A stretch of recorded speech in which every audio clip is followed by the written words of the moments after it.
क्रिया योग की प्रैक्टिस बाकी प्रैक्टिस से बिल्कुल भी अलग नहीं है, बस नाम अलग है।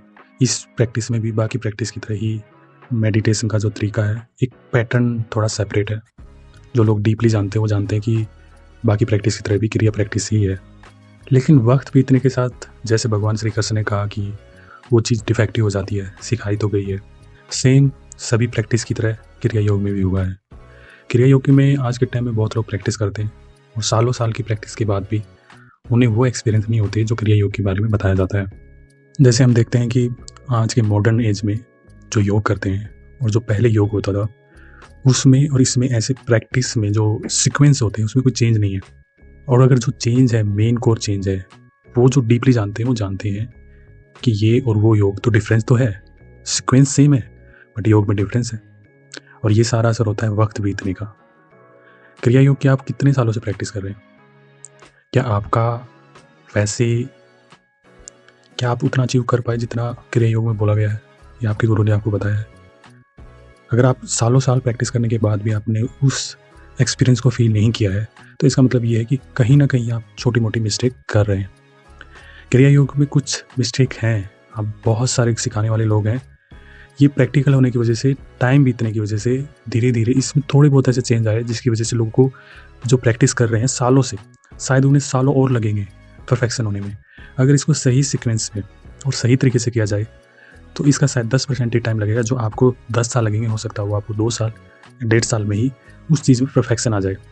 अगर आप लकीर के फ़कीर नहीं है तो आपको अपनी प्रैक्टिस बाकी और क्रियावान जो हैं उनसे करेक्ट करवानी चाहिए, उनसे भी एक बार डिस्कस कर लेना चाहिए कि क्या आप जो प्रैक्टिस कर रहे हो वो सही है। अगर उसमें कोई कमी रहती है तो एटलीस्ट आपकी उसमें सुधार होगा, और ये सुधार आपको जानते हैं बहुत ज़्यादा ज़रूरी है। अगर आपने इसमें वो सुधार नहीं किया और आप सालों साल बैल बुद्धि बने रहे और चलते रहे ऐसे ही आँख बंद करके, तो आप वहाँ तक कभी नहीं पहुँच पाओगे। शायद आपको अगला जन्म लेना पड़े। लेकिन क्रिया योग में ऐसा नहीं कहा गया है।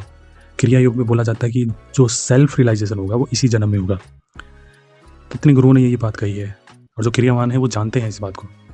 क्रिया मेन, आसन, मुद्रा, आप इनको थोड़ा सा तो वेरीफाई करवाओ। अगर आपको मुझसे पता करना है तो मैं तो हमेशा अवेलेबल हूँ, आप मुझसे कॉन्टैक्ट कर सकते हैं और अपनी क्रिया को जान सकते हैं कि उसमें आपने कहीं मिस्टेक तो नहीं कर रहे हैं। कई बार ये लगता होगा कि सभी कहते हैं मेरा सही है, ये गुरु कहता है जो क्रिया मैं सिखा रहा हूँ सही है, वो गुरु कहता है जो मैं क्रिया सिखा रहा हूँ वो सही है। लेकिन गुरु पे हो सकता है हमें थोड़ा सा लगे कि यार पता नहीं कौन सा सही है कौन सा नहीं है। शास्त्रों पे तो नहीं हो सकता ना।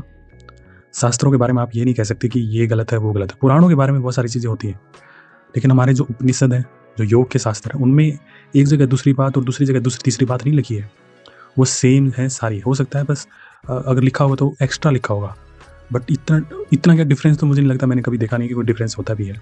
तो आप शास्त्रों पे तो बिलीव कर सकते हैं। अगर आप शास्त्रों पे बिलीव करते हैं तो जो आपको प्रैक्टिस बताई गई है वो शास्त्रों के हिसाब से आपको वेरीफाई करवाई जाएगी, और इसके लिए कुछ भी नहीं लगता, बस टाइम देना आपने।